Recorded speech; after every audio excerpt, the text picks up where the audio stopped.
Bismillahirrahmanirrahim, chers téléspectateurs, salam alaikum wa rahmatullahi wa barakatuh. J'ai le plaisir de recevoir sur ce plateau le professeur Eric Younous. Nous allons parler de sa conversion à l'islam. Professeur, salam alaikum wa rahmatullahi wa barakatuh. Wa alaykoum salam wa rahmatullahi wa barakatuh. Peut-être avant de commencer de parler de votre conversion à l'islam, nous parler de vous avant l'islam. Oui. Qui est Eric Younous? Ouais. Eric Younous, c'est toujours la même personne en fait. Eric, c'est Eric. Et avec l'islam en plus, avec Inch'Allah une personne qui tente de s'améliorer, on l'espère. Mais c'est très important de comprendre qu'une personne qui se convertit à l'islam ne change pas du tout au tout en fait. Mon histoire, mon éducation, mes expériences personnelles, professionnelles et même amoureuses m'ont formé pour ensuite arriver à l'islam. Donc celui que j'étais, je suis issu d'une famille modeste, d'accord, d'une famille même très modeste, monoparentale. Donc j'ai 4 grandes sœurs, je suis le 5e, je suis le dernier, le petit chouchou, le dernier. Masha'Allah. Masha'Allah. Ma mère a fait 5 enfants jusqu'à temps qu'elle ait un garçon, donc Masha'Allah. Donc j'ai grandi dans des quartiers populaires de France, hein, d'accord. Et on va dire qu'il y avait une caractéristique depuis tout petit qui m'a marqué en fait, qui a marqué ma personnalité, c'était la croyance en Dieu. C'est-à-dire que depuis tout petit, je croyais en Dieu. C'était un petit peu mon jardin secret. Très tôt, j'étais attiré vers les évangiles, à peine quand j'avais 10-11 ans, de moi-même en fait, parce que ma mère n'était absolument pas pratiquante, chrétienne, d'accord, mais absolument pas pratiquante, comme c'est souvent le cas en France. Et j'avais un petit peu cette relation exclusive avec mon Seigneur à travers les évangiles. Donc vous étiez un petit garçon très rangé qui allait au culte tous les dimanches? Non, quand on n'a pas... En fait, quand on n'est pas encadré, on estime que la foi, c'est uniquement une relation personnelle. Et c'est comme ça que moi, je le ressentais, en fait.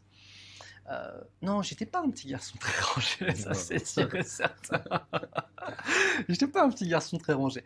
Par contre, il y a une chose que je ne faisais pas, c'était faire du mal aux autres. J'ai fait beaucoup de bêtises étant petit. Par contre, le mal aux autres, ma mère, alhamdoulilah, m'a toujours enseigné un certain nombre de règles. D'accord. Et par contre, il y avait cette relation, en fait, au divin. Donc, tel que moi, je le comprenais à l'époque. D'accord. Donc ça, c'était le petit garçon. D'accord. Alors, donc, vous avez grandi dans un milieu modeste, dans une banlieue en France. Oui. Alors, le déclic, comment ça se passe? Un matin, vous vous levez, vous dites que vous allez embrasser l'islam, ou bien vous avez été influencé par quelque chose? Non, ça n'a pas été j'ai pas eu de déclic en fait. J'avais toujours une chose dans le cœur, c'était que un jour, je vais lire sur toutes les religions pour trouver le moyen de concrétiser réellement la volonté divine. Donc la chrétienté me convenait, hein, mais il y avait certaines questions qui, lorsque je les posais, les réponses qu'on me donnait ne me satisfaisaient pas en fait. Vraiment, intellectuellement parlant, pour moi, il y avait des questions. Quand sans arrêt on me dit les voies du Seigneur sont impénétrables, arrivé à un moment, ça devient difficile à accepter, surtout vers l'adolescence. Donc en fait, j'ai commencé à lire beaucoup sur le judaïsme. J'ai appris beaucoup de choses, d'accord. Mais bon, une religion qui est réservée à une ethnie et qui est complètement finalement fermée à ceux qui ne sont pas des descendants des enfants d'Israël, de toute façon, elle est exclue par elle-même. Donc de toute façon, c'était simplement pour de la culture. La chrétienté, j'ai beaucoup aimé lire dessus, bien évidemment, mais je m'identifiais déjà à ce mouvement-là. Le bouddhisme, ça a été très intéressant. Le shintoïsme aussi, d'accord, ça m'a vraiment bien intéressé. Et pour tout vous dire, j'ai lu par l'islam par obligation, parce que j'avais pas envie de le faire. Ça m'intéressait pas du tout. Je ne fréquentais pas les musulmans étant petit. En fait, mes amis d'enfance sont tous d'origine africaine, d'accord, Cameroun, Sénégal, Zaïre, ex-Zaïre, Guadeloupe, etc. Sauf qu'aucun d'entre eux n'était musulman. Donc c'est Joseph, Benoît, Guy, Niki, Francis, vous voyez, donc c'est pas des musulmans. Tout à fait. Donc moi je n'ai pas connu l'islam à travers des gens, et on a beaucoup ça en France, alhamdoulilah, des gens qui sont souvent avec des musulmans, puis ensuite arrive le mois de Ramadan, et puis allez vas-y, jeûne avec nous, allez prier avec nous, et puis petit à petit l'islam rentre dans son cœur. Moi je n'ai pas eu du tout cela, d'accord. Donc moi ça a été un contact purement intellectuel avec l'islam. Donc j'ai lu sur pas mal de livres, puis j'ai lu sur l'islam, à ce moment-là j'étais au lycée, et j'ai lu 13 livres sur l'islam, je me rappelle du chiffre, dont une biographie du prophète sallallahu alayhi wa sallam qui faisait 600 pages comme ça. D'accord. Et à la fin je me suis dit, eh bien l'islam, c'est pas la vérité. D'accord. Pourquoi? J'avais lu des livres écrits par des orientalistes. Donc les orientalistes, en fait, ce qu'ils font, c'est employer beaucoup de mots savants, présenter des faits historiques, mais complètement déviant de la vérité. Donc si vous voulez, je me suis trouvé avec tout un tas de connaissances, mais en fait qui avaient été présentées d'une façon biaisée. D'accord. D'accord? Donc en fait, je suis resté dans cet état-là pendant au moins... Donc ça ne vous a pas influencé, en fait, non, ça m'a donné du respect. au contraire. Par contre, une femme voilée, un homme qui priait, tout comme un prêtre, tout comme une bonne sœur, encore aujourd'hui, un prêtre, je le respecte, une bonne sœur, c'est tout à fait... Je respecte cette démarche-là spirituelle, même si je ne la partage pas au niveau dogmatique, mais en tout cas, je respecte la démarche spirituelle.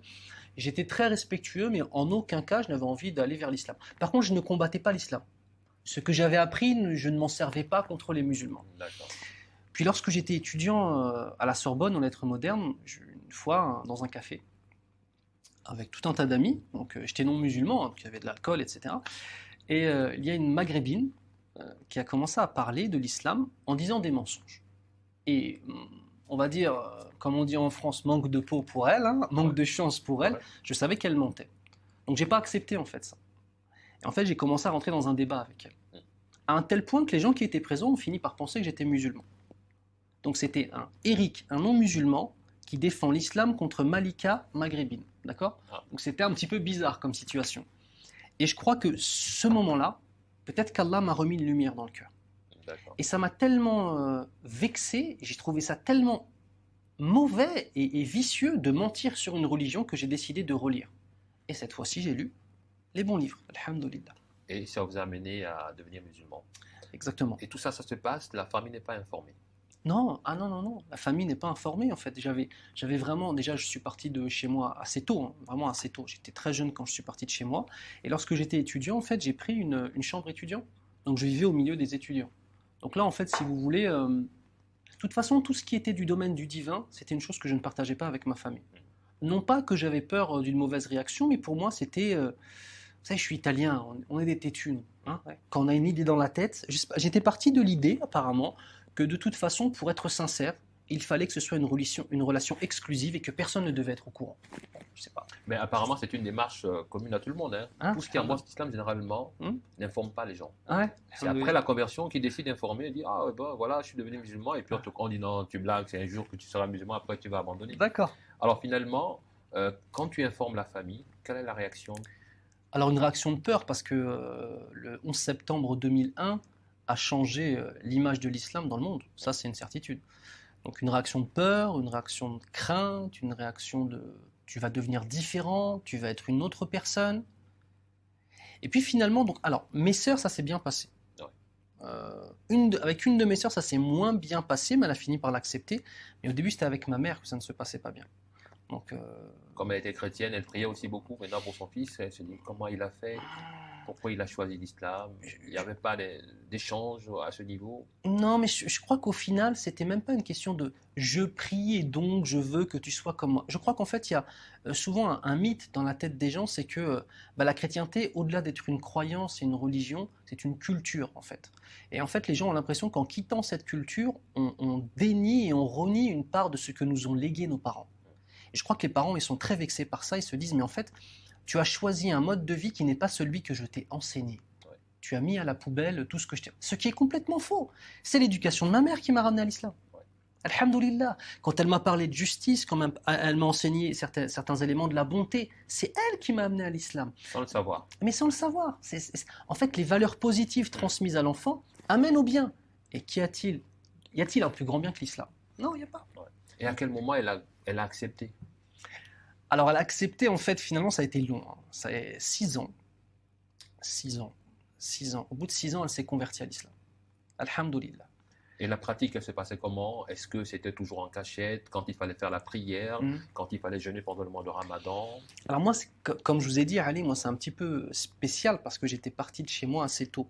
Donc en fait, le moment où moi, je me convertis à l'islam, j'ai 21 ans, d'accord? J'ai 21 ans, en 2001, je suis en cité universitaire. Donc je suis indépendant, je travaille à cette époque-là, j'ai fini mes études, j'ai délaissé mes études en lettres modernes pour me consacrer à la musique qui était ma passion à l'époque. Je suis ingénieur du son, ingénieur son et lumière, d'accord? Donc en fait je suis complètement indépendant et j'ai une relation, même si j'ai 21 ans, c'est comme si j'en avais 30 en fait, vous voyez? Donc j'ai une relation avec ma mère où j'ai mon propre appartement, j'ai mon propre travail, je l'informe, je viens la voir, mais je n'ai pas vécu cette problématique des convertis qui doivent prier en cachette, qui sont à table, on sert du porc, ils ne savent pas quoi faire. Je n'ai pas vécu ces problématiques, alhamdoulilah. pendant cette période, quand même, elle t'appelait, elle te rendait visite.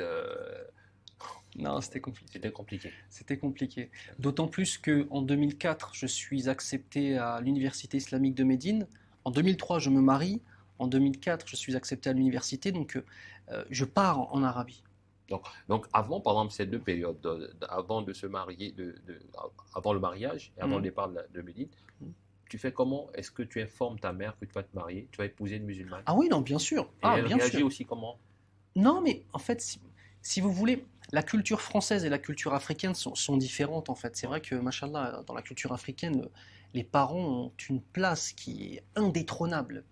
En France, c'est différent, surtout chez l'homme blanc français, entre parenthèses. C'est différent, c'est-à-dire, nous, on a vraiment cette mentalité de, écoute, j'ai 18 ans, j'ai ma propre vie à mener, c'est mes choix, tu te dois de les respecter. D'accord. Donc en fait, c'est une mentalité qui est différente. Il y a tout un tas de traditions ou de, on va dire, de choses par lesquelles on doit forcément passer en Tout à fait. Afrique, par lesquelles nous, on ne passe pas en fait. Donc la question de choisir ma femme, c'était impossible que ma mère me dise tu ne prends pas cette femme. D'accord. Est-ce que c'est une convertie ou bien elle est née dans l'islam? Non, non, ma femme est une femme d'origine algérienne. D'accord. Alhamdoulilah. Et maman, elle n'a rien dit, elle a juste observé, elle a encaissé. Ah oui, non, ça allait parce que au moment où je me marie, ça fait déjà 2 ans que je suis musulman et alhamdoulilah, j'ai été bien entouré par des frères qui m'ont vraiment poussé à lire beaucoup de paroles sur la piété envers les parents. D'accord. Et donc ma mère a vu en moi finalement quelqu'un de beaucoup mieux qu'avant, Inch'Allah. Des cadeaux, des visites, des paroles douces, de la gentillesse, être toujours là pour elle. Donc si vous voulez, Ali, en fait, il y a une évolution positive. Et en fait, pour elle, c'était un peu normal. Et puis quand elle a rencontré ma femme, pour vous dire, Elle a aimé directement. ma mère appelle ma femme le diamant. Ah, d'accord. Machallah. Donc elle est, voilà, donc alhamdoulilah, ça se passe très très bien. D'accord. Mais il y a un autre élément qui est important. Je vous disais que ma femme est d'origine algérienne. Ça, avant de pouvoir me marier, j'ai essuyé des refus. Donc très important. Ouais. Cette notion de convertir à l'islam qui doit faire face au racisme. Oui.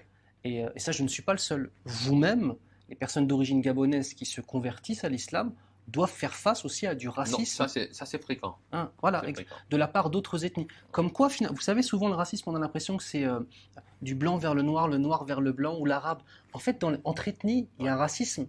Et on doit l'appeler le mot racisme, Ouais. qui est En très fait, très il faut fort. bien situer nos téléspectateurs. Quand je dis que c'est fréquent, c'est qu'aujourd'hui, c'est maintenant peut-être qu'on décide qu'un Gabonais peut épouser la fille d'un Malien ou bien d'un Guinéen ou bien, je sais pas, d'un Camerounais. Mais il y a encore 5 ans, 10 ans en arrière, c'était difficile que un Gabonais épouse la fille d'un Malien ou bien d'un Sénégalais ou, je sais pas, d'un Béninois ou bien d'une Béninoise. Alhamdoulilah, bah, C'est compliqué. c'est une belle preuve d'évolution, Ouais. de tolérance et de piété. Alhamdoulilah. Parce que tout simplement, on se dit c'est un converti. Mm. Et bon, quelque part, ils n'ont pas tort parce qu'on a vu des gens embrasser l'islam un jour et le lendemain abandonner la pratique de la religion. Alors ça, la méfiance Voilà. vis-à-vis de la piété, il n'y a pas de problème. Tant que ce n'est pas lié à l'origine de la personne, mais que c'est lié à un doute peut-être sur sa sincérité, il n'y a pas de problème là-dessus. D'accord, on fait une enquête. Sa fille, c'est pas un téléphone portable qu'on donne à quelqu'un. Sa fille, on l'a élevée pendant 18 ans, 20 ans, peut-être 25 ans. On l'a aimée toute sa vie. C'est normal qu'on fasse une enquête. Et je peux vous dire que ceux qui vont vouloir se marier avec Ouais. mes filles vont subir une sacrée enquête. Donc l'enquête, elle ne pose pas de problème. Vérifier, savoir si la personne est droite, bien sûr, c'est normal et il le faut. Tant que c'est pas une question d'origine. Donc les parents de madame ont dit alors tu nous amènes Henrik ici dans la famille. Ils Ça, ont réagi. alors, ma femme, machallah, elle avait sa mère, puisque son père est décédé lorsqu'elle était toute petite. Elle était orpheline de son père depuis l'âge de ses Ouais. 2 ans. Donc, j'avais juste ma belle-mère, rahimahallah, qu'Allah lui fasse miséricorde, Amin. qui est morte il y a un certain nombre d'années maintenant. Rahimahallah, une femme exceptionnelle qui m'a accepté comme son fils. Vous savez, souvent les gens le disent, non, c'est comme ma mère, elle m'a pris comme son fils. Et en fait, c'est une parole qu'on dit.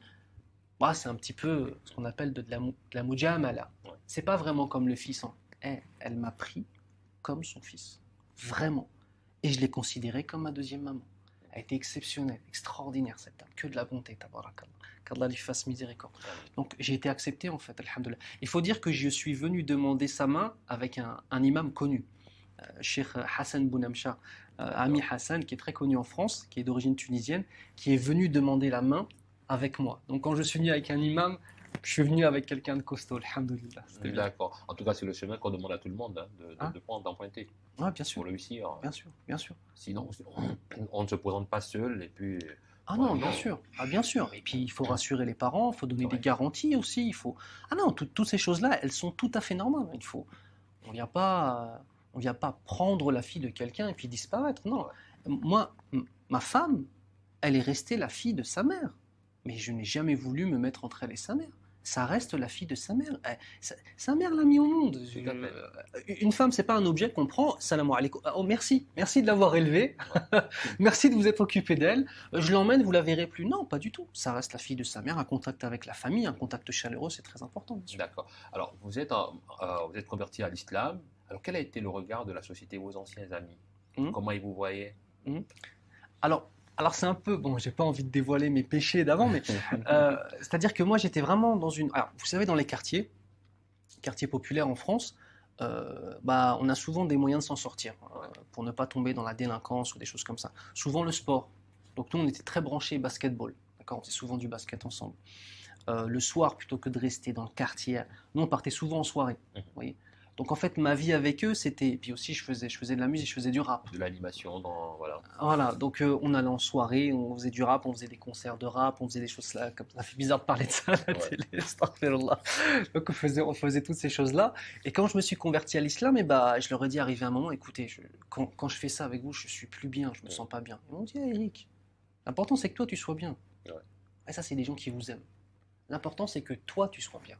L'important c'est pas que moi je sois content que tu viennes avec moi.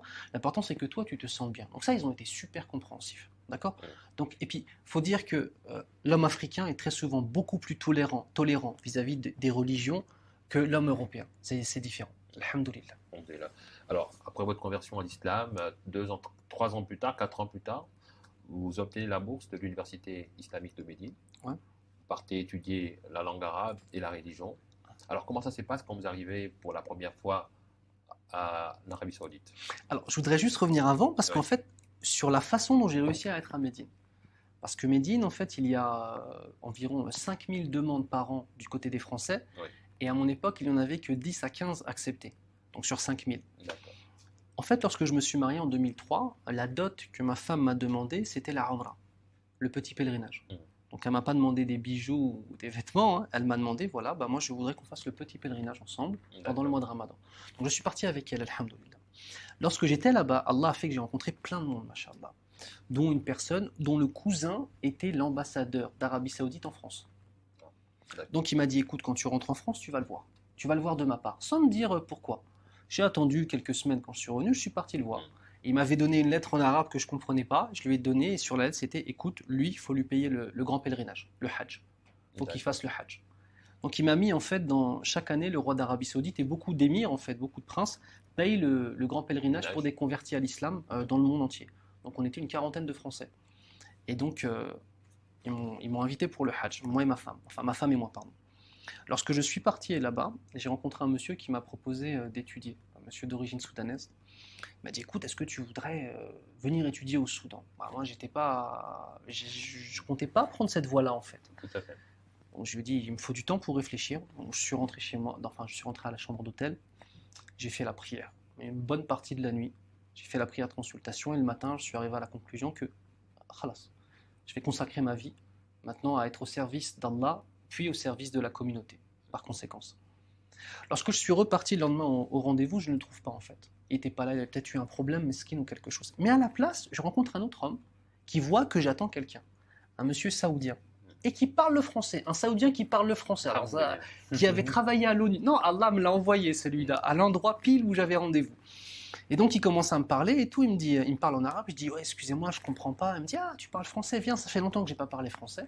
On commence à discuter, il me dit, alors tu cherchais quelqu'un? Et je lui explique que j'avais rendez-vous avec un monsieur pour peut-être partir étudier au Soudan. Il me dit, ah, le Soudan c'est bien et tout, mais qu'est-ce que tu dirais d'étudier à Médine? Je dis, ah bon? Mais est-ce que c'est possible? Il m'a dit, tout est possible avec la permission d'Allah. Il m'a fait une lettre. Il m'a dit, appelle à ce numéro, et va. J'ai appelé le numéro, quelqu'un est venu me chercher. On est parti à Médine, j'ai passé l'entretien. Ils ont vu que j'étais d'origine italienne, il n'y avait pas d'italien. Ils m'ont dit, toi, t'es pris en septembre. Alhamdoulilah. Donc en fait, quand je suis rentré, j'ai expliqué ça à ma femme, alhamdoulilah. Je suis rentré en France et j'ai été accepté, en fait. Alhamdoulilah. Et donc, Et quand tu es parti étudier, madame, tu l'as amenée ou bien elle est restée? alors c'était problématique avant. Moi, Ouais. la problématique, c'est qu'on m'avait dit à l'origine, quand j'ai passé l'entretien, que ma femme viendrait avec moi. Il se D'accord. trouve qu'entre-temps, j'ai découvert que, en fait, on ne pouvait pas ramener sa femme. Donc je suis resté, j'étais jeune marié, hein, pendant 1 an sans mon épouse, qui était enceinte de notre premier enfant.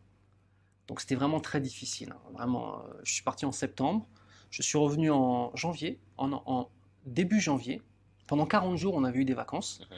Et à ce moment-là, alhamdoulilah, notre première fille, Sundus, est venue au monde. Donc j'ai pu assister à la naissance de ma première fille. Et ensuite, je suis reparti, donc j'ai pu revu ma fille. Il n'y avait pas Internet comme maintenant aujourd'hui, hein. Pas de photos, rien, jusqu'en juin.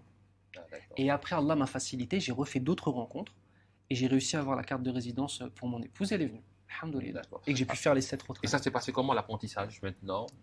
Vous parlez le français et Ouais. puis vous arrivez dans un milieu où on ne parle que l'arabe, bon, Ouais. tout est en arabe, Mhm. et vous vous mettez au bain. Bah, je comprends rien. Je ne comprends absolument rien. Je ne savais pas lire l'arabe. Je suis arrivé à Médine, je ne savais même pas lire l'arabe. Et j'étais dans une classe où la plupart avaient mémorisé, enfin pas la plupart, mais certains d'entre eux avaient mémorisé tout le Coran. Il y avait même un Pakistanais dans ma classe qui avait mémorisé Sahih al-Bukhari, donc le recueil de al-Bukhari. Moi, je connaissais 5 sourates du Coran et je ne savais même pas lire l'arabe. Donc, moi, ça a été très, très dur. Les gens, des fois, ils me voient en tant qu'aujourd'hui prêcheur faire le prêche du vendredi grâce à Allah Azza wa Jal en arabe, français, sans feuille, se disent waouh, non, mais attends, j'ai travaillé. J'ai beaucoup, beaucoup, beaucoup travaillé pendant des années. Donc, ça a été très dur l'apprentissage. D'accord. Pour moi, ça a été très difficile. Peut-être pour les nouveaux convertis aussi, Hmm. quelle est la méthode que vous avez utilisée? En langue arabe, Oui, en langue arabe. ça a été la première méthode, ça a été le travail intensif sans arrêt. Déjà, c'est la chose qui est importante. Et la méthode, ça a été la méthode de l'université islamique de Médine. D'accord? Donc ça a été vraiment un bienfait pour moi. Si un conseil à donner à un converti qui s'intéresse à cette langue, qui doit Mm. l'apprendre, le Mm. Coran, comment il doit s'organiser? Alors, avant toute chose, il faut qu'il trouve en fait des professeurs qui soient disponibles. Et ça va peut-être vous étonner, mais moi, je ne conseille pas des cours gratuits. D'accord. Malheureusement, dans la communauté, on confond fils habilillah et gratuit.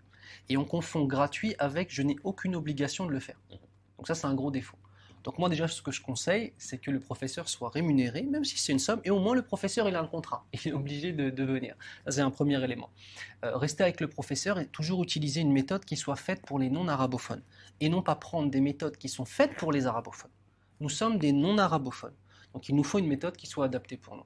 Et comme on dit, les portes de la langue arabe sont lourdes à pousser, mais une fois qu'elles sont ouvertes, tout le reste est très facile.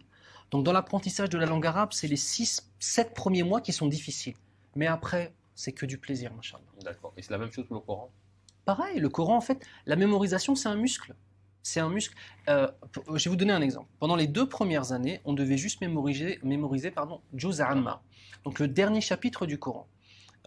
Pour moi, ça me paraissait insurmontable.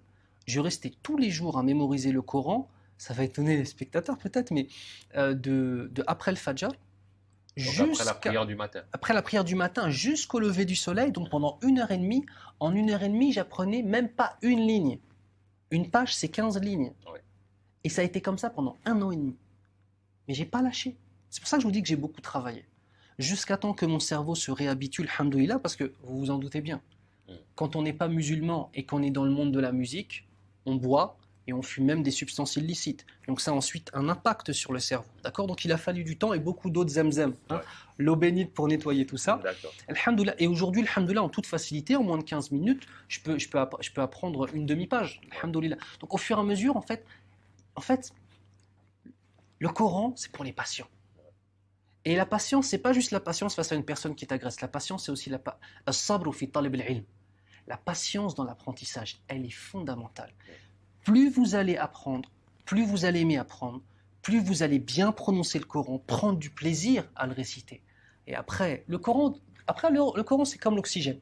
On ne peut pas s'en passer. Mutlaqan. D'accord. Alors, vous avez terminé à l'université de Médine, vous êtes rentré au pays. Comment ça s'est passé votre retour? Plus dur sera la chute. Hein? C'est difficile de passer de Médine à Paris. Ouais. C'est très difficile. Mais néanmoins, il y a une chose qui a toujours été claire dans ma tête, c'est que je partais à Médine pour apprendre. J'étais financé par des gens là-bas pour ensuite venir prêcher. Donc je vais vous étonner, j'ai même eu l'occasion de rester vivre à Médine, enfin vivre à Riyad en étant prof de français, parce que j'étais professeur de français privé à Médine. J'ai dit non. J'ai dit non parce que j'avais une mission. La mission, c'était d'expliquer l'islam, enfin de contribuer à l'explication de l'islam à mes concitoyens. Et regardez, même au Gabon aujourd'hui, alhamdoulilah, grâce à Allah Azza wa Jal. Donc en fait, le retour était naturel pour moi. Maintenant, il y a aussi un grand bienfait, c'est que le jour de mon arrivée, avant même mon arrivée, 4 mois, j'ai une proposition d'emploi et j'ai repris en main avec un autre cheikh, Cheikh Sofiane Hafidahullah, une école, d'accord, qui avait une grosse capacité, mais qui était un petit peu, qui n'était pas assez exploitée, on va dire. Pour vous dire, je suis arrivé le matin à 6h du matin, j'ai commencé à travailler à 16h. Et depuis, j'ai pas arrêté de travailler. Donc ça, c'était en 2012. D'accord? Donc, alhamdoulilah, ça a été une grande chose. Pourquoi? Je remercie Allah de ne pas être obligé de faire un travail autre que ce dans quoi j'ai fait des études pendant 8 ans. Ça aussi, c'est fondamental. Parce qu'on dit toujours aux gens d'aller étudier. Oui, mais il faut leur créer des opportunités par la suite. Une personne qui va aller étudier à Médine pendant 5 ans, 6 ans, 7 ans, qui revient, qui ne peut pas être imam, qui ne peut pas être professeur, non, c'est pas possible. Il faut lui créer des opportunités, mais c'est aussi à l'étudiant d'être, comme on dit en arabe, fahal, réactif, à l'affût, entrepreneur. Et à ce moment-là, Inch'Allah, il y a plein de choses qui peuvent être faites. Et on apprend plein de choses. D'accord. Peut-être ça peut étonner nos téléspectateurs. Pourquoi vous gardez votre prénom Eric? Parce que je suis Eric. Moi, je suis Eric. Je ne suis pas que Younous. Younous, si vous voulez, c'est le prénom musulman qui est d'origine hébraïque, qui signifie le rapprocher d'Allah. Alors, je ne me sens pas rapproché d'Allah. Je ne mérite pas cette appellation, mais j'espère la mériter un jour. Et vous savez, c'est l'histoire de Younous, de Jonas, qui a fui sa mission, qui a été avalé par la baleine, puis rejeté, puis ensuite pardonné de son manquement. Et si vous voulez, moi, ma vie avant l'islam m'est apparue comme étant finalement, même si je pensais, parce qu'on avait parlé la dernière fois dans une émission du bonheur, oui. Même si je pensais être heureux, et que dans les critères français, j'avais le bonheur, j'avais un travail ingénieur du son, les femmes, il y avait tout ce qu'on voulait, il y avait, enfin voilà, ce qu'on peut espérer, d'accord, dans les critères français. Et bien là, en fait, finalement, j'ai découvert d'autres choses, d'accord. Et ce Younous, cette histoire m'a fait penser un petit peu à mon histoire. Mais j'ai voulu garder Eric Younous parce que moi, je ne me suis pas fondu dans une identité qui ne serait pas la mienne, qui serait une identité d'arabité. Je ne suis pas arabe et je ne compte pas faire semblant d'être arabe. Je respecte le peuple arabe et je l'aime de tout mon cœur et ma femme est d'origine arabe, mais j'ai ma spécificité, j'ai ma culture, j'ai mes origines, j'ai ma vision du monde. Et c'est aussi une des raisons pour lesquelles l'islam est si varié dans le monde et c'est ça une des richesses de l'islam. Ouais. Et peut-être pour terminer, quelle est la relation aujourd'hui que vous avez avec votre mère et peut-être donner un conseil aussi à tous les convertis à l'islam. Ma mère est convertie à l'islam aujourd'hui. Donc, alhamdoulilah, elle se voile. Pourtant, en France, c'est pas facile de se voiler. Elle se voile, elle prie beaucoup la nuit. Elle fait beaucoup d'invocations pour moi. Et, masha'Allah, alhamdoulilah, Allah Azza wa Jal guide qui veut, wallah, alhamdoulilah. En tout cas, si j'ai un conseil à donner à nos petits frères, à nos petites sœurs qui sont convertis à l'islam, c'est que vis-à-vis de vos parents, ayez toujours la bonne intention, la bonne parole, le bon comportement. N'oubliez pas un hadith du prophète sallallahu alayhi wa sallam qui dit « Tahadu tahabu ». Faites des cadeaux, vous allez vous entraimer grâce à ces cadeaux. Parce que c'est une preuve concrète de l'amour qu'on a dans notre cœur. Soyez meilleurs. Et parlez-leur de l'islam. N'ayez pas honte de parler de l'islam. La meilleure des choses qu'on puisse offrir à quelqu'un, c'est l'islam. Donc ne soyez pas quelqu'un qui vient imposer ses croyances et qui est trop oppressant. Il ne faut pas être oppressant. Mais ne laissez jamais le rappel de ce qu'est l'islam, par un moyen ou par un autre. Et si Allah décide, par sa miséricorde, de guider un de vos parents, votre parent, alhamdoulilah, au jour du jugement, il viendra derrière vous. Parce que c'est vous qui l'avez amené à l'islam, Inch'Allah ta'ala. D'accord? Ce sera votre banque de bonnes actions, Inch'Allah ta'ala. Voilà, nous sommes arrivés au terme de cette émission. Merci de l'avoir regardé. Merci d'être passé sur ce plateau. Un grand plaisir. J'espère